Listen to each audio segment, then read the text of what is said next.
जय हिंद दोस्तों। उम्मीद है आप सभी बहुत अच्छे होंगे और एग्जाम की तैयारी आपकी बहुत अच्छी चल रही होगी। इसी क्रम में हम एक नया प्रयास शुरू करने जा रहे हैं। मध्य प्रदेश का संपूर्ण इतिहास और मध्य प्रदेश का संपूर्ण भूगोल इस सीरीज में हम कवर करने वाले हैं।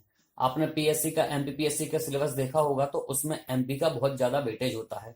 तो इसकी जो फर्स्ट यूनिट है, हम प्रयास करेंगे कि फर्स्ट यूनिट पूरी की पूरी कवर की जाए। उसमें एमपी का इतिहास से लेके और एमपी में लोक साहित्य, एमपी में जो हमारे जनजातीय व्यक्तित्व हैं, मिल, किले, उसके बाद कहाँ कौन मेला होता है, ये सारे जो टॉपिक्स हैं सबके सब एमपीपीएससी के यूनिट 1 में है, जो प्री का सिलेबस है। उससे संबंधित और भी चीजें रहेंगी। तो आज हम शुरुआत करने वाले हैं एमपी का इतिहास के बारे में। तो जब एमपी की इतिहास की हम बात करें, उससे पहले हम थोड़ा सा जनरल इतिहास के बारे में समझते हैं कि इतिहास आखिर होता क्या है। तो इतिहास जो है वो वर्तमान के संदर्भ में अतीत के अध्ययन को बोलते हैं। तो अतीत में जो कुछ घटनाएं घटी हुई होंगी, हमको उनके बारे में कुछ विशेष अध्ययन करना होता है। अब इतिहास में सारी घटनाएं तो महत्वपूर्ण नहीं हो सकती, क्योंकि इतिहास हमारा, हम देखा जाए तो हमारा लाखों साल पुराना है। और सिंधु घाटी सभ्यता से जब जो हम आद्य ऐतिहासिक काल की बात करते हैं तो सिंधु घाटी सभ्यता से लेते हैं तो मोटा मोटी वो भी लगभग 4,500 साल पुराना हमारा हो जाता है। लेकिन जो महत्वपूर्ण घटनाएं उसमें घटी हुई हैं, हम उनको लेके कुछ बात करेंगे। ठीक, तो सबसे पहले अगर हम इतिहास की बात करें तो इतिहास को जो है हम अध्ययन की दृष्टि से 3 भागों में बांट लेते हैं। ठीक, तो अध्ययन की दृष्टि से इतिहास को हमने जो है वो 3 भागों में बांट रखा है। अब 3 भाग कौन कौन से हैं? तो सबसे पहले होता है हमारा प्राग ऐतिहासिक काल। ठीक, प्राग ऐतिहासिक काल। प्राग ऐतिहासिक काल वो समय काल है जब मनुष्य क्या है, आखेट कर रहा है, मतलब शिकार करता है। और यहाँ पर मनुष्य जो है वो गुफाओं में, जंगलों में रह रहा है, शिकारी जीवन है। मतलब यहाँ पर जो है अगर हम बात की जाए तो मनुष्य क्या है, खाद्य संग्राहक है। ठीक, यहाँ पर मनुष्य खाद्य संग्राहक है। खाद्य संग्राहक मतलब शिकार किया, जानवर मारा और चीर फाड़ के खा गए और उसी को रखा हुआ है। अब प्रागैतिहासिक काल के बाद हम बांट लेते हैं किसको, इतिहास को, प्रागैतिहासिक काल। और उसके बाद रहेगा हमारा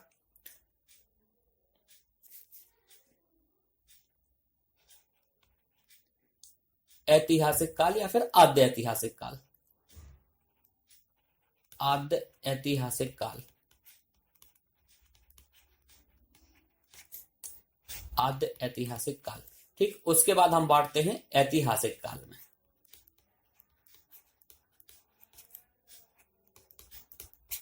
अगर इनके पहले तो बात कर ले हम कि इनका फादर कौन कहलाता है। तो फादर का मतलब, इतिहास के फादर की अगर हम बात करें तो जिन लोगों ने उस विशेष कालखंड के बारे में विशेष अध्ययन किया हुआ है, उनको हम उनका फादर बोल देते हैं। तो प्रागैतिहासिक काल के फादर की बात करें तो वो है रॉबर्ट ब्रूस फ्रूट। ठीक, Robert, BRUCEFROOT, Robert Bruce fruit, ये प्रागैतिहासिक काल के पिता कहलाते हैं। आद्य ऐतिहासिक काल में जॉन मार्शल का नाम आता है। ठीक, तो जॉन मार्शल जो है वो आद्य ऐतिहासिक काल के पिता कहलाते हैं। और ऐतिहासिक काल चूंकि विशेष बहुत बड़ा कालखंड है, यहाँ पर विधिवत इतिहास की शुरुआत होती है। और इसलिए जिन व्यक्ति ने ऐतिहासिक काल का अध्ययन किया, उन्हीं को हम इतिहास का जनक भी या इतिहास का फादर भी बोलते हैं। और ये कौन है? हेरोडोटस। ठीक, हेरोडोटस को हिस्ट्री का जनक बोला जाता है। ठीक है, तो ये है प्रागैतिहासिक काल, आद्य ऐतिहासिक काल और ऐतिहासिक काल। हम इस आधार पर इतिहास को बांटते हैं। और मध्य प्रदेश का इतिहास जो है वो इन तीनों कालखंडों में दिखाई देता है। अब प्रागैतिहासिक काल को भी हम 3 भागों में और बांट लेते हैं। ठीक है, तो प्रागैतिहासिक काल को हम फिर फर्दर डिवाइड करते हैं। अगर देखा जाए तो पाषाण काल, ठीक,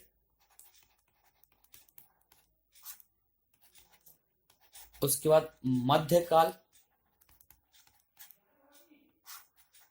पाषाण काल, मध्यकाल, और उसके बाद हमारा क्या रहेगा, नवपाषाण काल।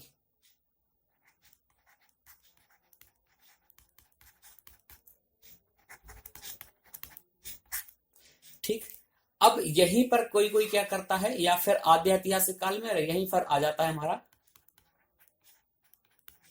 ताम्रपाषाण काल, ताम्रपाषाण काल। ठीक, तो ये पाषाण काल है, या फिर इसको पुरापाषाण काल लिखें। ठीक, तो पुरापाषाण काल, मध्य पाषाण काल और नवपाषाण काल, तो ये 3 भागों में हम बांटते हैं। और मध्य प्रदेश का इतिहास इन सभी जगह मिलता है हमको। मतलब अगर हम देखा जाए तो पूरे के पूरे क्षेत्र में जो है हमको मध्य प्रदेश का इतिहास दिखाई देता है। अब प्रागैतिहासिक काल वो वाला समय खंड है जब मनुष्य जो है वो खाद्य संग्राहक है। खाद्य संग्राहक मतलब शिकार कर रहा है। अब शिकार कर रहा है तो शिकार के लिए चाहिए उसको हथियार। और जो नवपाषाण काल, मध्य पाषाण काल, पुरापाषाण काल, ये जो है इन तीनों को बांटा जाता है हथियारों के आधार पर, या औजार जो प्रयोग किया जा रहे थे उनके आधार पर। तो प्रागैतिहासिक काल बहुत बड़े बड़े हथियार रहेंगे। पुरापाषाण काल जो उसका बेसिक है उसमें क्या रहेगा, बहुत बड़े हथियार रहेंगे। मनुष्य विशुद्ध रूप से शिकारी है, बड़े बड़े जानवर मानता है और उनको संग्रह करके लंबे समय तक, हफ्तों महीनों तक उसी को खाता रहता है। मध्य पाषाण काल में क्या हुआ, मध्य पाषाण काल में हथियारों की साइज जो है वो छोटी हो गई। ठीक है, तो अब यहाँ पर क्या है, छोटे छोटे हथियार प्रयोग किए जाने लगे। अभी तक जो बहुत बड़े हथियारों का प्रयोग हो रहा था उसकी जगह पर मध्य काल में क्या हुआ, छोटे हथियारों का प्रयोग होने लगा।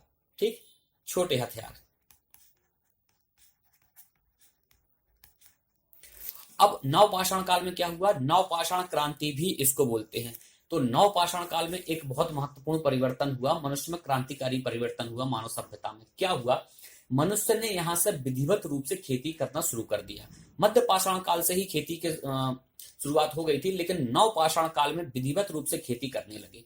अब जब विधिवत रूप से खेती करने लग गए तो ऑब्वियस है कि उस जमाने में औजार नहीं थे, कृषि यंत्र नहीं थे, तो मनुष्य को खुद खेती करनी है, शारीरिक श्रम से खेती करनी है। अब जब शारीरिक श्रम करना है तो एक व्यक्ति के बूते की बात नहीं है, इसलिए मनुष्य क्या है वो झुंड में रहने लगा और यहां से जो है वो बस्ती बनना शुरुआत हो गई। लेकिन नवपाषाण काल में जो बस्तियां बन रही थी उनमें नियोजन का अभाव था। नियोजन मतलब कोई प्लानिंग नहीं थी। वो प्लानिंग हमको देखने को मिलेगी फिर आद्य ऐतिहासिक काल के सिंधु घाटी सभ्यता के दौरान। तो यहां पर क्या हुआ था, नवपाषाण काल में मनुष्य खाद्य संग्राहक की जगह खाद्य उत्पादक हो गया था। तो नवपाषाण काल में क्या हो गया था, मनुष्य खाद्य उत्पादक हो गया था। ठीक है, तो ये था जहां पर मध्य प्रदेश का इतिहास हमको सभी जगह देखने को मिलता है। तो इन सारी समय काल में हमको मध्य प्रदेश का इतिहास देखने को मिलेगा। ठीक है, अब कौन कौन से शहर में कौन कौन सी जगह पर क्या क्या मिला है हम उनके बारे में थोड़ा सा देखेंगे। तो मध्य प्रदेश को हम बांटेंगे, मध्य प्रदेश के इतिहास को हम बांटेंगे इस कालखंड में। ठीक है, तो पुरापाषाण काल में, मध्य पाषाण काल, नवपाषाण काल, ताम्रकाल और ऐतिहासिक काल। ऐतिहासिक काल वो समय खंड है जहां पर इतिहास विधिवत रूप से मिला, हमको इतिहास में लिखित साक्ष्य भी मिले और हम उनको पढ़ भी पाए। लेकिन यहां तक क्या हो रहा था, यहां तक क्या था, हमको लिखित साक्ष्य नहीं मिल रहे थे। यहां पर हमको कोई लिखित साक्ष्य नहीं मिले हैं। तो फिर क्या मिला है, किस आधार पर हमने प्राप्त किया, इस यहाँ की जानकारी प्राप्त की, तो हमको यहाँ पर मिले हैं कुछ अन्य उपकरण जिनको हम बोलते हैं क्या, पुरातात्विक साक्ष्य। पुरातात्विक साक्ष्य हमको यहाँ पर मिले हैं। अब पुरातात्विक साक्ष्य जो है वो थोड़े से ज्यादा सिक्योर और ज्यादा अच्छे बेहतर माने जाते हैं। ठीक, क्यों, क्योंकि साहित्यिक साक्ष्य क्या है कि कोई दरबारी कभी कुछ लिख रहा है तो थोड़ा मान सकते हैं कि उसमें औपचारिकताएं ज्यादा होंगी या फिर सब्जेक्टिविटी थोड़ी सी ज्यादा रहेगी, ऑब्जेक्टिव कम होगा। लेकिन पुरातात्विक साक्ष्य में क्या मिला है, कहीं से कुल्हाड़ी मिली है, कहीं से खिलौने मिले हैं, कहीं से कुछ कब्र मिली है, तो हम मानते हैं कि वो ऑथेंटिक थोड़ी ज्यादा होंगे। तो पुरातात्विक साक्ष्य हमको यहाँ पर मिला है और उसी के आधार पर हमने ये समझा कि मध्य प्रदेश का इतिहास जो है या मध्य प्रदेश के जो स्थल हैं वो इतने प्राचीन रहे होंगे। इनके आधार पर हमने इसको बांटा है और समझा है।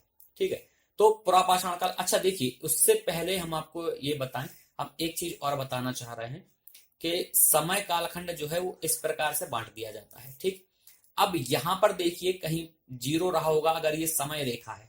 ठीक है, ये समय रेखा है।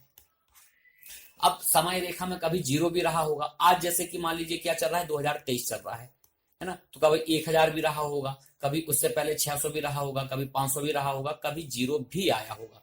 और जीरो के पहले भी कभी 100 रहा होगा, कभी 500 रहा होगा। ठीक, कभी 1000 रहा होगा, कभी 1500 भी रहा होगा, है ना। तो ये जो पुरापाषाण काल, मध्य पाषाण काल है, वो इस समय रेखा पे चल रहा है, वो यहाँ पर सब चल रहा है इस दौरान। अभी 0 BC स्टार्ट नहीं हुआ, ठीक है।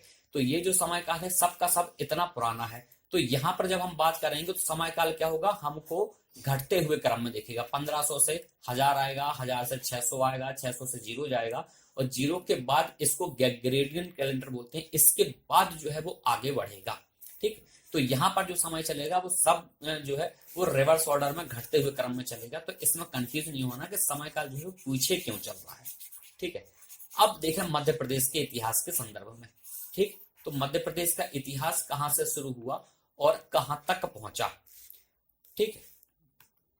अब पुरापाषाण काल, तो प्रागैतिहासिक काल को हमने बांटा था कुछ कालखंडों में। देखो प्रागैतिहासिक काल ये था हमारा, तो उसमें पुरापाषाण काल, मध्यपाषाण काल और नवपाषाण काल, ये सब कुछ था। तो मध्य प्रदेश के संदर्भ में भी क्या है हमारा प्रागैतिहासिक काल है। प्रागैतिहासिक काल को हम बांटेंगे कुछ विशेष कालखंड में। तो एक रहेगा हमारा कौन सा, यही वाला पुरापाषाण काल, ठीक। उसके बाद दूसरा मध्यपाषाण काल, उसके बाद नवपाषाण काल, ठीक। उसके बाद नवपाषाण काल, ये तो ये है। अब इन समय काल में मध्य प्रदेश के किस स्थल से क्या चीजें मिली हैं। तो जब हम पुरापाषाण काल की बात करते हैं तो पुरापाषाण काल में देखिए इन सब की पीपीटी आपको मिल जाएगी। ये पुरापाषाण काल है, ये कौन से स्थल कहां से प्राप्त हुए हैं, ये सारी चीजें हैं। आप देख लीजिए इसको पहले, फिर हम उसकी शुरुआत करते हैं, ठीक। कहां से क्या मिला हुआ है, ये सारी चीजें लिखी हुई हैं जो विधिवत रूप में मिल जाएगी। अब हम देखते हैं पुरापाषाण काल, ठीक है। तो पुरापाषाण काल हमारा ये रहा पुरापाषाण काल। तो पुरापाषाण काल में जो स्थल मिले हैं वो नर्मदा घाटी, चंबल घाटी, बेतवा, सुनार, सोन, ये सब नदी घाटियों में ये क्षेत्र मिले हुए हैं। अब ये प्राचीन पुरापाषाण काल मतलब हजारों लाखों साल पहले की बात है। तो ये सब के सब नदी के किनारे ही बसते थे, क्योंकि जल ही जीवन है और जल जो है बहुत महत्वपूर्ण भूमिका निभाता है किसी व्यक्ति के जीवन यापन में। तो सारी की सारी सभ्यताएं जो शुरू हुई होंगी वो किसी न किसी नदी के किनारे हुई होंगी। तो नदियों घाटी के किनारे ही हमको पुरापाषाण कालीन स्थल सबसे ज्यादा प्राप्त होते हैं। अब ये स्थल जो मिले हैं तो किसी न किसी ने तो खोजे होंगे। तो किसने खोजे हैं, इनकी पूरी तालिका यहाँ पर है। आपको इनको याद रखना है, विशेष रूप से ध्यान रखना है। कौन सा, ये सोन नदी घाटी सर्वेक्षण। तो ये क्वेश्चन क्योंकि पूछा गया है, ठीक। सोन नदी घाटी सर्वेक्षण है जो निसार अहमद ने इसको खोजा था। नर्मदा घाटी में शांकलिया और आरबी जोशी, इनका नाम महत्वपूर्ण है, ठीक। एचडी शांकलिया और आरबी जोशी, ठीक है। रीवा सतना क्षेत्र कौन सा है, जीआर शर्मा। चंबल घाटी में हमारे प्रोफेसर विष्णु वाकरणकर। ग्वालियर क्षेत्र में बेबीलाल। तो जितने भी नदी घाटी क्षेत्र हमको यहाँ पर प्राप्त हुए हैं सब किसी न किसी ने खोजे ही होंगे। कोई ना कोई स्थल किसी न किसी व्यक्ति के द्वारा ही खोजा गया है। तो हमको ये याद रखना है, प्री में ये क्वेश्चन ज्यादा पूछे जाते हैं। उसके बाद इसके कुछ अन्य और स्थल हैं जो मिले हैं हमको। भीमबेटका में आदमगढ़ की गुफाएं, ठीक है। जावरा, रायसेन, पचमढ़ी, ये सारे जो है वो बहुत प्राचीन स्थल हैं। तो नर्मदा भीमबेटका का नाम जो है आपको पुरापाषाण काल में भी दिखेगा और नवपाषाण काल में भी दिखेगा। भीमबेटका के बारे में महत्वपूर्ण जानकारी प्राप्त होनी चाहिए क्योंकि ये एग्जाम की दृष्टि से बहुत महत्वपूर्ण है। तो भीमबेटका की चर्चा अगर हम करें तो भीमबेटका जो है वो रायसेन जिले में है, ठीक। जाइएगा अगर कभी देखिएगा तो भोपाल के पास पड़ता है, लेकिन वो जिला रायसेन है, ठीक है। और विष्णु वाकरणकर ने ही इसको खोजा। अब विष्णु वाकरणकर ने खोजा तो क्या प्राप्त हुआ, यहाँ पर सबसे प्राचीन शैल गुफाएं मिली हैं। यहाँ पर यहाँ मनुष्य जब रहता था तो उसने चित्रकारी की है, चित्रकारी की है। उसने केवल लाल और काले पेंटिंग से इसमें चित्रकारी की है, ठीक। लाल और काला पेंट से चित्रकारी की है। इस प्रकार की चित्रकारी यहाँ पर है, ठीक। इस प्रकार की चित्रकारी यहाँ पर है कि और उसमें चित्रों में क्या बताया है, कोई एक जानवर, हिरण जैसा कोई जानवर है, मनुष्य है और एक लंबा सा भाला लेके उसके पीछे इस मुद्रा में वो दौड़ रहा है, तो भाला से शिकार कर रहा है। तो स्पष्ट रूप से जानकारी मिलती है कि वो शिकारी जीवन ही यापन कर रहे होंगे, ठीक। अब ये कहां पर है, रायसेन जिले में है। रायसेन जिले में भीमबेटका है और भीमबेटका में सबसे प्राचीन शैल चित्र मिले हैं। इसके अलावा हमको यहाँ पर भीमबेटका से संबंधित एक बात और ध्यान रखना है कि ये क्या है, 2003 में वर्ल्ड हेरिटेज में शामिल की गई है।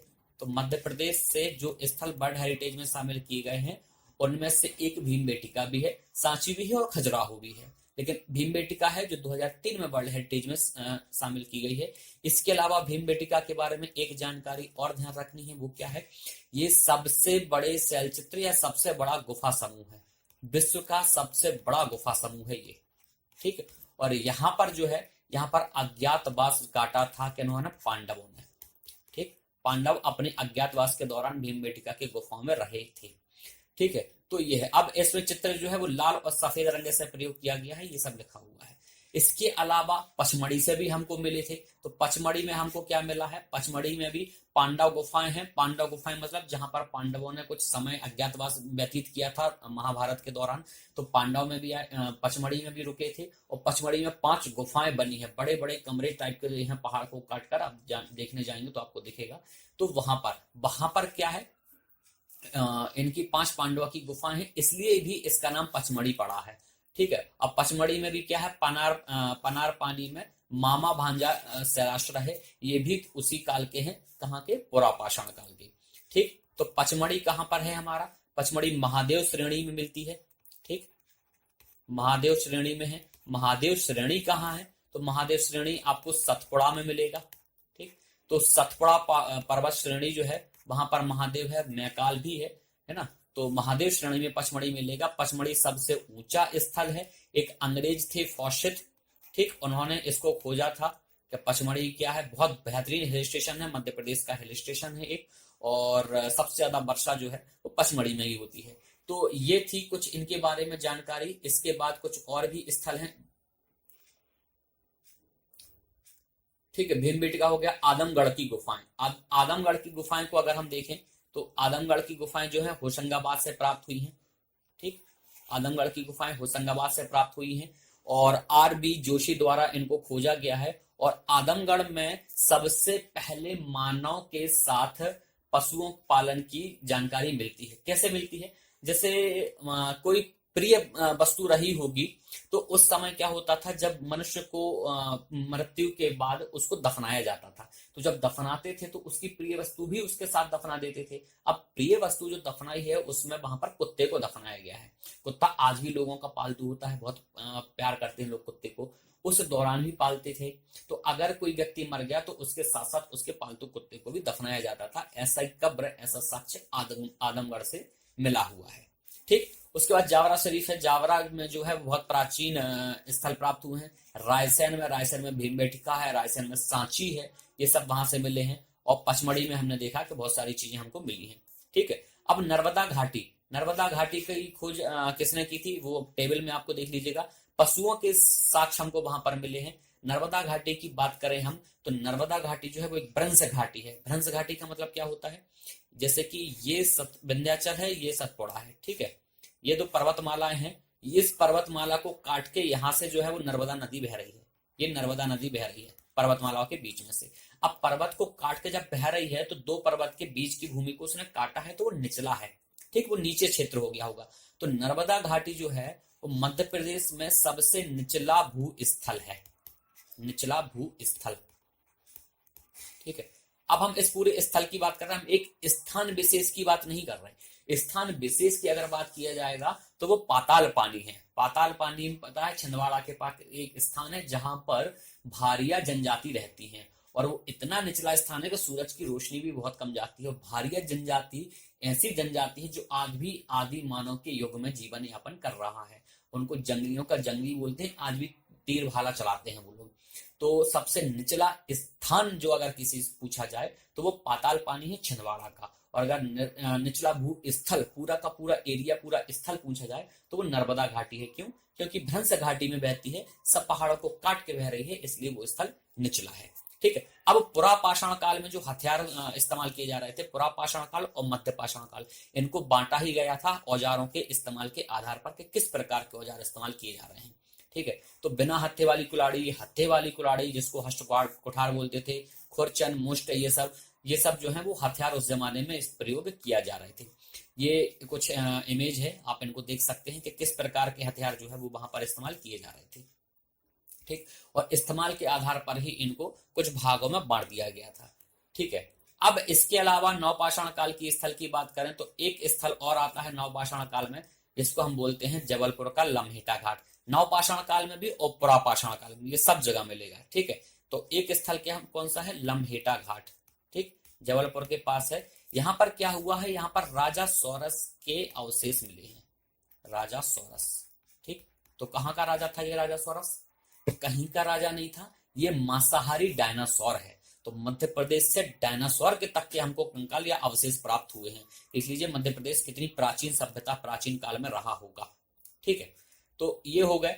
अब इसके बाद कुछ और चीजें हैं, कुछ फैक्ट्स हैं जिनको हमको देखना है। ठीक है, अब एक नर्मदा मानव, नर्मदा मानव मतलब नर्मदा घाटी में ही हमको क्या मिला है, नर्मदा घाटी में मानव का एक जो सिर है हमारा, इस सिर का कंकाल मिला है, पूरी खोपड़ी मिली है, और उस खोपड़ी को हमने नर्मदा मानव नाम रखा है। अब वो किस स्थान विशेष से मिला है, तो वो मिला है हथनौरा से। अब हथनौरा कहाँ है? सीहोर जिले में पड़ता है हथनौरा। ठीक, सीहोर जिले में हथनौरा मिलता है। 1922 में जब यहाँ खुदाई कर रहे थे कौन, अरुण सोनकिया, तो इनको प्राप्त हुआ। तो इस लाइंस में पूरी की पूरी लाइन इंपॉर्टेंट है, और यहाँ से कम 4 क्वेश्चन आपके बन गए। कौन से? एक तो नर्मदा मानव क्या है, तो नर्मदा मानव एक खोपड़ी है, जो मनुष्य की खोपड़ी है, जो मिली है। कहां से मिली है? हथनौरा से। हथनौरा कहाँ है? सीहोर जिले में। कब मिली है? 1922 में। किसको मिली है या कौन खुदाई करवा रहा था? तो अरुण सोनकिया खुदाई करवा रहे थे। ठीक है, उसके अलावा एक और है भूतरा। भूतरा है नरसिंहपुर में। नरसिंहपुर में कहा है? यहाँ पे पाषाण कालीन उपकरण प्राप्त हुए हैं, औजार प्राप्त हुए हैं। मध्य प्रदेश में सबसे प्राचीन उपकरण, तो मध्य प्रदेश के सबसे प्राचीन उपकरण कहां से प्राप्त हुए हैं? तो भूतरा से। ठीक है, तो भूतरा कहां है? नरसिंहपुर के निकट है। तो ये जानकारियां पुरापाषाण काल के संदर्भ में हमको ध्यान रखनी है। और पुरापाषाण काल के जो अस्त्र शस्त्र दिखते थे वो कुछ इस प्रकार से दिखते थे, इनको देख लीजिएगा। नेक्स्ट है मध्य पाषाण काल। ठीक है, तो मध्य पाषाण काल में क्या है? मध्य पाषाण काल में आदमगढ़ शैलाश्रय भी दिखता है, और क्या भीमबेटका की गुफाएं भी दिखती हैं, क्योंकि समय काल तो चलता रहेगा ना। अब आदमी मनुष्य में अगर गुफा में रह रहा है तो वो तो रह रहा है। ठीक है, अब मध्य प्रदेश के स्थल जो है वो प्रापाषाण काल में भी मिले, तो वर्तमान में भी तो मध्य प्रदेश है, तो सारी चीजें वो लगातार चलती रहेंगी। ठीक है, कार्बन डेटन के आधार पर इनकी उम्र तय की जाती है। तो आदमगढ़ शैलाश्रय क्या है? होशंगाबाद में स्थिर है। आरबी जोशी द्वारा इसकी खोज की गई है, और यहां से हमको लघु पाषाण उपकरण प्राप्त हुए हैं। इसके अलावा पशु मनुष्य के साथ उसकी कब्र में कुत्ते को दफनाया गया है। अब जब कुत्ते को दफनाया गया है, इसका मतलब है कि कुत्ता पालते होंगे, तो मनुष्य के पशुपालक होने का साक्ष्य भी हमको पहली बार आदमगढ़ से ही मिला है। ठीक है, क्योंकि अगर कोई व्यक्ति मरा, उसको कब्र में रख रहे हैं, तो ऐसा तो होगा नहीं कि उसको ऐसा सोचते होंगे वहां के उस समय के लोग कि यार ये इसको अकेलापन फील होगा कि किसी और को दफना देते हैं। तो किसी और को कौन को दफना है? तो वो बेचारा एक बेजुबान सा जानवर घूम रहा है कुत्ता, उसको ले जाके इसके साथ गाड़ दो। ऐसा तो करते नहीं होंगे। किसको दफनाते होंगे? जो उसका प्रिय होगा। प्रिय कौन होगा? जो उसके साथ रह रहा होगा, उसका पालतू होगा, तो वो कुत्ता था। ठीक है, तो यहाँ पर मनुष्य के साथ साथ कुत्ते को दफनाए जाने के साक्ष्य हमको मिले हैं। तो मध्य पाषाण काल में अगर स्थल की हम बात करें, तो मध्य प्रदेश में एक तो हमारा आदमगढ़ दिखाई देता है यहाँ पर, दूसरा भीमबेटका का नाम भी है। ठीक, दूसरा भीमबेटका। तो ये 2 स्थल हैं जो मध्य पाषाण काल से संबंधित हमको पढ़ना है। अब मध्य पाषाण काल में क्या है? मनुष्य अभी भी शिकारी था। अब शिकारी है, लेकिन हथियार छोटे हो गए यहाँ पर। तो छोटे हथियार हो गए तो क्या हुआ? छोटे हथियार होने से मनुष्य का जीवन थोड़ा सा आसान हो गया, क्योंकि बड़ा जानवर मारना है, बड़ा जानवर का मांस थोड़ा सा बड़े रेसे होते हैं, उसमें तंतु बड़े होते हैं, तो उसको पचाने में, उसको चबाने में मनुष्य को थोड़ा सा प्रॉब्लम आती होगी। अब छोटे हो गए तो पक्षी का शिकार करने लग गए, छोटे जानवर जैसे खरगोश वगैरह हो गए, इनको मारने लगे, तो इनका मांस उनकी तुलना में चबाना और पचाना थोड़ा सा आसान मनुष्य को हो गया होगा। तो यहाँ पर जो है हथियारों की साइज छोटी हो गई। ये कुछ मध्य पाषाण काल के हथियार हैं, इनके बारे में थोड़ा सा इनको चित्र में देख लेंगे तो हमको ज्यादा क्लियर हो जाएगा। ठीक है, उसके बाद आ गए हम नवपाषाण काल में। अब नवपाषाण काल स्थल मध्य प्रदेश से तो प्राप्त हुए ही हैं। नवपाषाण काल और कौन सा काल था? वो समय जब मनुष्य ने खेती करना प्रारंभ कर दिया और मनुष्य खाद्य संग्राहक से खाद्य उत्पादक के रूप में आ गया। अब यही वो क्रांति थी जब मनुष्य खाद्य उत्पादक के रूप में आया, तो बस्तियां बस गई, और बस्तियां बसते बसते हम आज इस सभ्यता तक यहाँ पर पहुंच पाए। वो क्रांतिकारी परिवर्तन नवपाषाण काल में ही रहा, क्योंकि यहीं पे जब कृषि करना, खेती किया, तो लोग झुंड में रहने लगे। अब झुंड में रहने लगे तो बस्तियां बसी, विवाह संस्था बनी, नियोजन प्लानिंग के साथ घर बने, तो सिंधु घाटी सभ्यता आई। जब घर बनते चले गए तो राजे राजवाड़े भी आए, फिर धर्म भी आया, फिर नैतिक संहिता भी आई। ये सारी चीजें आते आते आज हम यहाँ पर पहुंचे। वो क्यों हो पाया? क्योंकि मनुष्य ने खेती करना प्रारंभ कर दिया। उसी वजह से असभ्यता का विकास हुआ और हम यहाँ तक पहुंच पाए। ठीक, अब मध्य प्रदेश में बात करें तो जबलपुर में भी हमको नवपाषाण कालीन संस्कृति मिलेगी, हमको भोपाल से भी मिलेगी और हमको रीवा से भी मिलेगी। ठीक, तो इन सारी जगहों से हमको क्या है, नवपाषाण कालीन स्थल प्राप्त होंगे।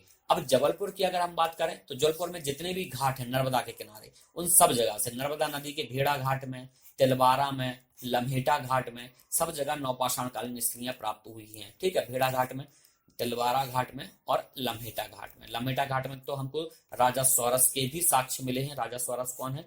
राजा सौरस कहाँ का? कहीं का नहीं, मांसाहारी डायनासोर। बहुत बढ़िया। ठीक, उसके बाद भोपाल में मनुआ दमन, टेकरी, नेवरी गुफा, श्यामला हिल्स, यहाँ पर सब जगह क्या है, शैलाश्रय मिले हैं और लघु पाषाण उपकरण हमको यहाँ पर प्राप्त हुए हैं। उसके बाद क्या है, बैरागढ़ से भी मिले हैं। ठीक, उसके बाद रीवा से भी, रीवा में चचाई जलप्रपात आपने पढ़ा होगा, तो चचाई जलप्रपात में नहीं पढ़ा तो हम आगे पढ़ेंगे। चचाई जलप्रपात में भी हमको वहां पर लघु पाषाण कालीन उपकरण मिले हैं। अब दमोह में भी मिले हैं। दमोह का कौन सा? संग्रामपुर घाटी।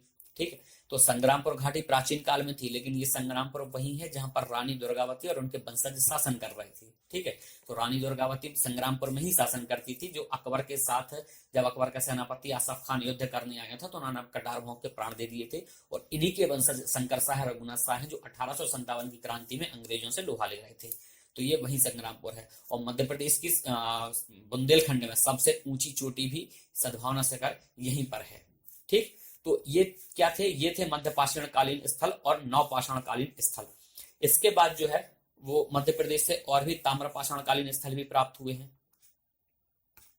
ठीक है, अब ताम्र पाषाण काल और सिंधु घाटी सभ्यता, ये लगभग जो है वो समय काल आपको आगे पीछे देखेगा, बस स्पेस का अंतर है। स्पेस मतलब कौन सी जगह में थे। अगर ये हम भारत को मान लें, ठीक है, ये भारत बना, ठीक,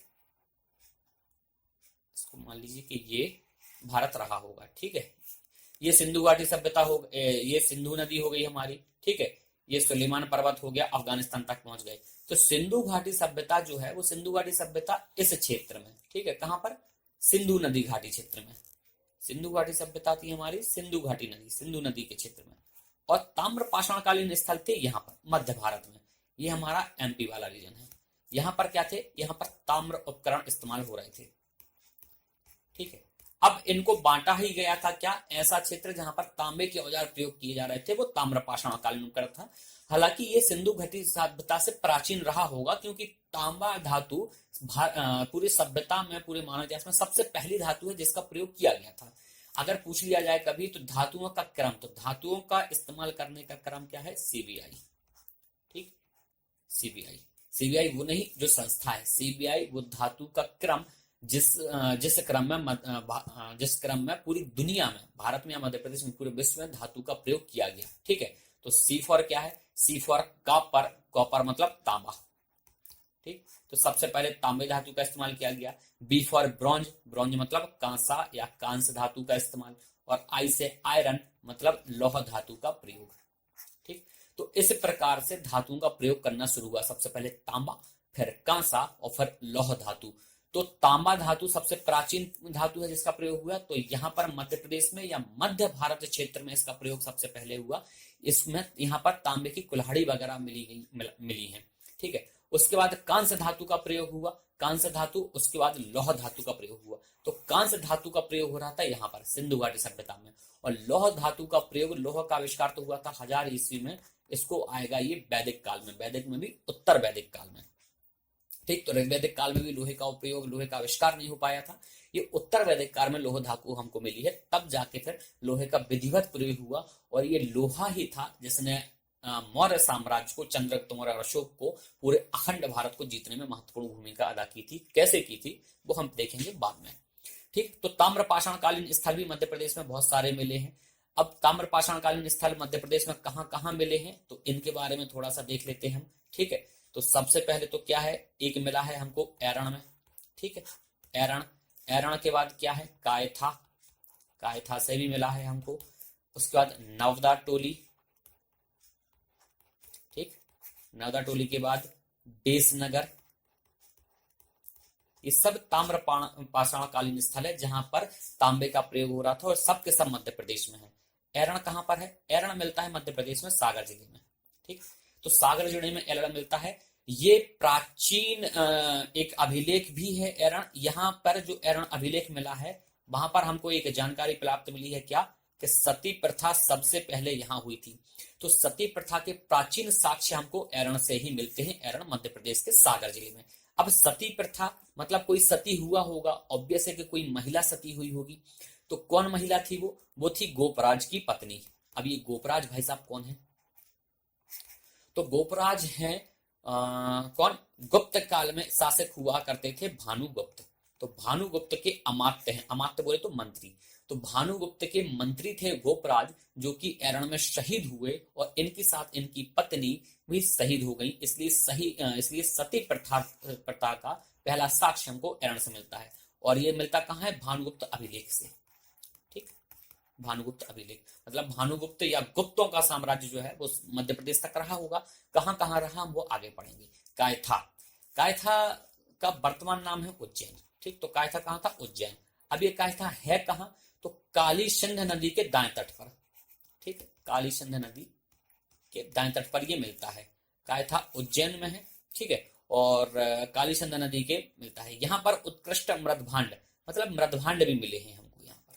ठीक है, और सबसे उत्कृष्ट कोटि के मृदभांड मिले हैं तो वो मालवा से मिले हैं। ठीक, मालवा से सबसे उच्च कोटि के मृदभांड। अब ये मृदभांड क्या होता है, देखें, जब नवपाषाण काल में मनुष्य ने विधिवत खेती का प्रयोग किया, खेती करना शुरू किया, तो क्या हुआ, खेती से अनाज उत्पन्न हुआ। अब अनाज उत्पादन अधिशेष में हो रहा है। अधिशेष मतलब जितनी आवश्यकता है उससे ज्यादा। अब जब आवश्यकता से ज्यादा उत्पादन हुआ तो उसको रखने के लिए कुछ बर्तन चाहिए। उसी अनाज को रखने के लिए जो बर्तन बनाए गए वही मृदभांड है। एक बड़ा सा एक ऐसा मिट्टी का कंटेनर होता था, उसको मृदभांड बोलते थे। अब मृदभांड के आधार पर भी हमने इतिहास का अध्ययन किया है। तो कैसे पहले चिकनी मिट्टी के मिल रहे थे, केवल मिट्टी के, उसके बाद किले के मिलने लगे, फिर चमकदार पॉलिश के मिलने लगे। तो उसमें जैसे जैसे समय काल आगे बढ़ता गया ये मृदभांडों की क्वालिटी भी आगे बढ़ती चली गई। ठीक, इसको हम पढ़ेंगे इतिहास में। नौदा टोली, नौदा टोली जो है वो खरगोन का क्षेत्र है। ठीक, और बेसनगर वर्तमान का विदिशा है। ठीक, तो ये है एरण, कायथा, नौदा टोली, बेसनगर। ये प्राचीन ताम्रपाषाणकालीन स्थल हैं, ताम्रपाषाणकालीन स्थल हैं जो कि मध्य प्रदेश में प्राप्त हुए हैं। ठीक, तो कहां, एरण सागर में, कायथा उज्जैन में, नौदा टोली खरगोन में और बेसनगर विदिशा में। तो ये मध्य प्रदेश में प्राप्त हुए ताम्रपाषाणकालीन स्थल हैं। मृदभांड ढाकू जो सब मिले हैं इनको आप पढ़ लीजिएगा।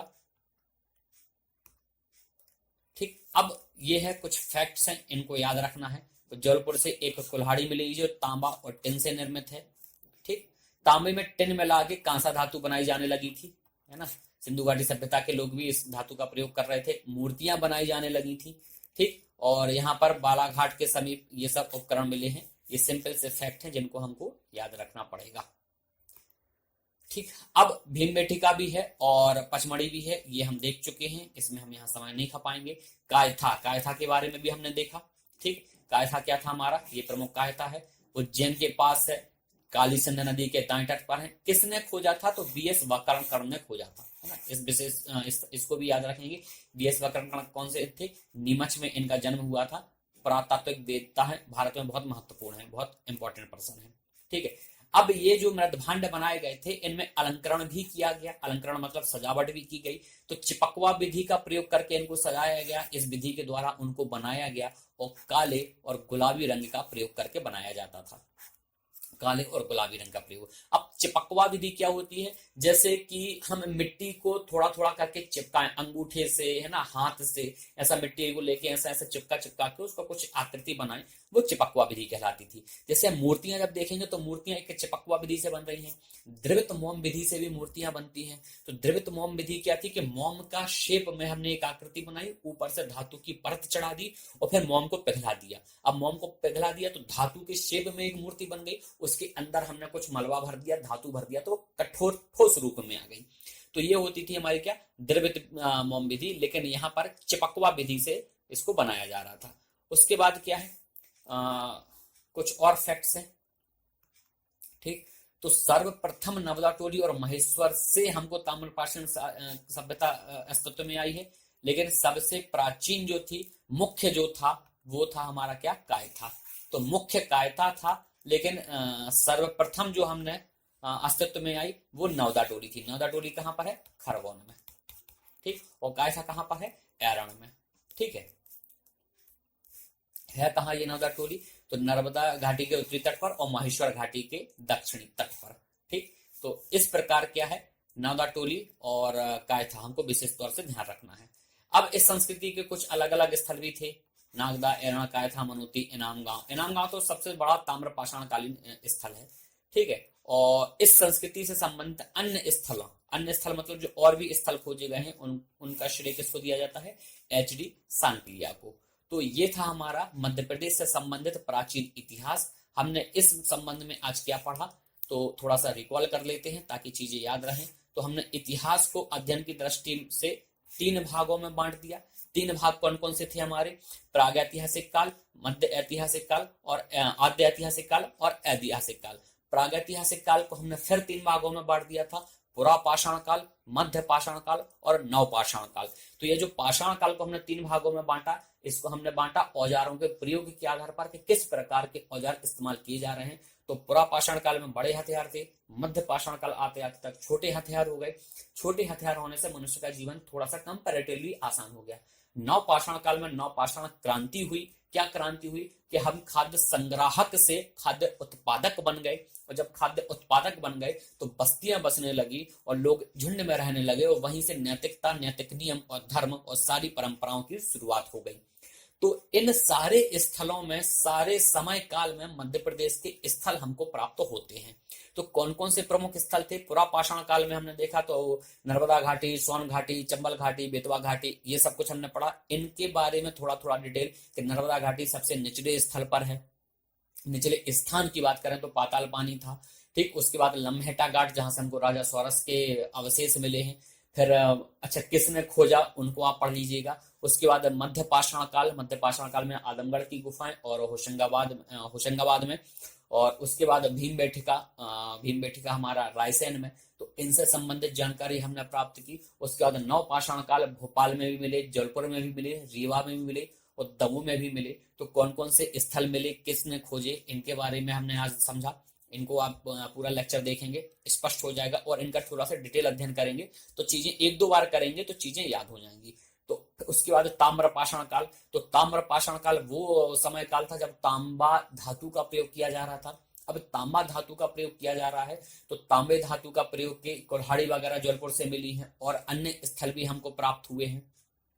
तो ताम्र धातु का इस्तेमाल कर रहे हैं, इसलिए उसको ताम्रपाषाण कालीन स्थल बोल रहे हैं। मध्य प्रदेश में इस समय काल के स्थल हमको प्राप्त हुए। तो ये था पूरा मध्य प्रदेश से संबंधित प्राचीन कालीन स्थल।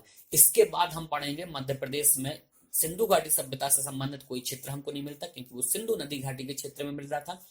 वैदिक काल से फिर मध्य प्रदेश की इतिहास की शुरू होगी। तो वैदिक काल में हम देखेंगे तो वैदिक काल में कुछ विशेष नहीं मिलेगा, उत्तर वैदिक काल से हमको मिलता है। उसके बाद फिर मौर्य महाजनपद काल, फिर मौर्य, शुंग, सातवाहन, इस प्रकार हम पूरा देखेंगे। और आधुनिक भारत के इतिहास में भी, मतलब स्वतंत्रता संग्राम में मध्य प्रदेश का क्या योगदान था, इस प्रकार से हम सारे मध्य प्रदेश के इतिहास को खत्म करेंगे। तो बने रहिए, ये लेक्चर देखते रहें। आपके एग्जाम पॉइंट ऑफ व्यू से बहुत इंपॉर्टेंट फैक्ट्स जो रहेंगे वो हम आपको आप व्हाट्सएप मैसेज करेंगे तो आपको भेज दिए जाएंगे। Thank you so much. जय हिंद, जय भारत।